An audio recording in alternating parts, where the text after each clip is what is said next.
Welcome back to my channel. आज हम लोग बात करने वाले हैं साइकोलॉजिकल रिसर्च के कौन कौन से इम्पोर्टेंस होते हैं, एम्स होते हैं और इसके क्या यूटिलिटी है। ठीक है, तो ये इसके पहले वाले वीडियो में मैंने बताया कि साइकोलॉजिकल रिसर्च में कौन कौन से बातों का हमें ध्यान रखना चाहिए, कौन कौन से इम्पोर्टेंट्स जो टॉपिक हैं वो हमारे यूज़ होते हैं साइकोलॉजिकल रिसर्च में। आज हम लोग बात करने वाले हैं साइकोलॉजिकल रिसर्च के एम्स, इम्पोर्टेंस एंड यूटिलिटी। तो ये वीडियो लंबी हो सकती है और इसके पार्ट बन सकते हैं, तो ये वीडियो हमारा पार्ट 1 है इस टॉपिक से रिलेटेड। अगर आप लोग चैनल पर नए हैं तो चैनल पर जुड़ जाइए, चैनल को लाइक और सब्सक्राइब ज़रूर करें ताकि जितने भी वीडियो के नोटिफिकेशन है सबसे पहले आपको मिल सके। तो जो हमारा शोध है उसका महत्व क्या है? तो शोध का महत्व जीवन के प्रत्येक क्षेत्र में है। रिसर्च का जो इम्पोर्टेंस है वो हमारे लाइफ के हर फील्ड में है। जब भी हमें हमारे ज्ञान में अधूरापन यानी कि कुछ खालीपन महसूस होता है या कोई नई जानकारी प्राप्त हमें करनी होती है या फिर पुराने जितने भी जो ज्ञान हैं उनके बारे में कुछ नई व्याख्या करनी होती है, तो हमको फिर कैसे हम उस चीज़ को कर सकते हैं? तो इसके लिए हम लोगों को फिर से क्या होगा, रिसर्च करना पड़ेगा। जब भी हम कुछ नया करते हैं, कुछ जानने की कोशिश करते हैं, तो हम लोग उस चीज़ को रिसर्च कहते हैं। रिसर्च, री का मतलब फिर से है, सर्च का मतलब खोज करना, यानी कि फिर से हम लोग उस पर काम करेंगे। तो मानव जीवन में शोध का उद्देश्य, महत्व और उपयोगिता जो है बहुत सारी हैं। सबसे पहला तो हमारा है ज्ञान को विकसित करना। ठीक है, शोध से ज्ञान के विषय में बहुत ज़्यादा सहायता मिलती है। एक्सप्लोरेटरी रिसर्च जो है हमारा, उससे क्या होता है, नए ज्ञान की खोज होती है और जीवन के अलग अलग क्षेत्रों में रिसर्चर अपने अनुसंधानों यानी रिसर्च के आधार पर नए नए ज्ञान प्राप्त करते हैं और समाज को मतलब कि कुछ नया देते हैं, है ना। तो रिसर्च हमारे लिए बहुत ही इम्पोर्टेंट पार्ट है। इसी प्रकार जो पुष्टि कारक यानी कि कन्फर्मेटरी रिसर्च है, इससे क्या होती है, इससे प्रचलित ज्ञान की सत्यता की जांच करना संभव हो पाती है। पुष्टि कारक शोध, कन्फर्मेटरी रिसर्च को हम लोग हिंदी में पुष्टि कारक शोध भी कहते हैं। जैसा कि आपको नाम से ही लगता होगा कि पुष्टि कारक शोध, यानी कि पुष्टि हो गई कि हाँ ये भाई ये रिसर्च हमारा सही है, तो इससे भी हमारे ज्ञान में जो बढ़ोतरी होती है।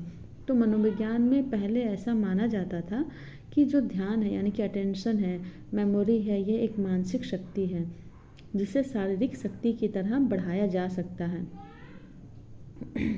तो पहले हम लोगों के मन में क्या था कि जो अटेंशन है और मेमोरी है ये भी क्या है, फिजिकल एनर्जी की तरह इसको बढ़ाया जा सकता है। लेकिन बाद में रिसर्च के बाद हमें यह मालूम हुआ कि ध्यान और स्मृति कोई शक्ति नहीं है बल्कि एक मानसिक प्रक्रिया है और अन्वेषक शोध से नया ज्ञान प्राप्त होता है।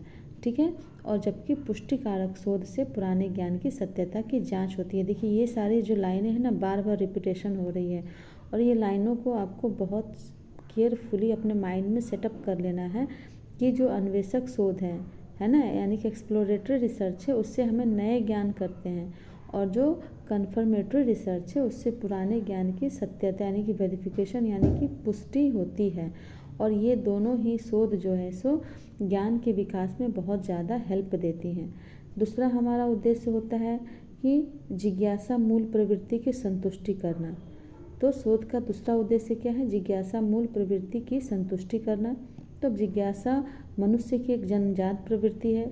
देखिएगा आप, मनुष्य के अंदर ये एक रहती है क्यूरियोसिटी, कुछ ना कुछ चीज़ों को, जो एक्टिव पर्सन रहते हैं। बाकी कुछ पर्सन ऐसे होते हैं कि जिनको समाज में क्या हो रहा है, दुनिया में क्या हो रहा है, कुछ फ़र्क ही नहीं पड़ता। मैं वैसे इंसान की बात नहीं कर रहे हैं, पर जो कुछ एक्टिव पर्सनैलिटी होते हैं उनको बहुत फ़र्क होता है, उनके अंदर बहुत ज़्यादा क्यूरियोसिटी होती है।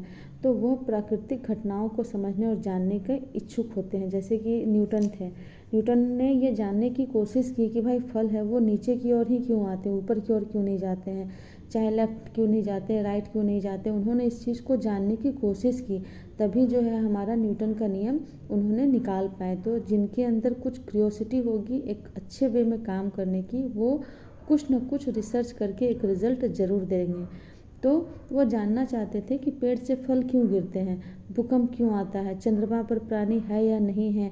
तो इस टाइप की जो अपनी जो जिज्ञासा है उसको शांत करने के लिए हम लोग क्या करेंगे, रिसर्च करेंगे, उस पर शोध करेंगे, नई नई जानकारियाँ इकट्ठी करेंगे, उससे रिलेटेड जितने भी बातें हैं उसको हम लोग इकट्ठे करेंगे।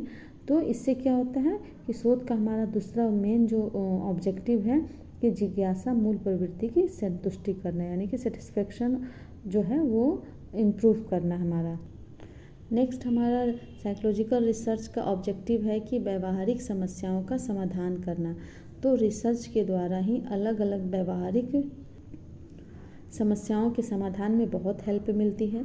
जो प्योर रिसर्च होते हैं उनका, जो प्योर रिसर्चर होते हैं और प्योर रिसर्च जो होते हैं उनका जो मुख्य उद्देश्य होता है कि किसी प्राकृतिक घटना के संबंध में कोई सिद्धांत या नियम स्थापित करना होता है, और वहीं उन्हीं सिद्धांतों या नियमों के आधार पर व्यवहारिक शोध यानी कि जो अप्लाइड रिसर्च है जीवन के व्यावसायिक संतुष्टि आदि से संबंधित विभिन्न समस्याओं के समाधान शोधों के आधार पर ही करते हैं।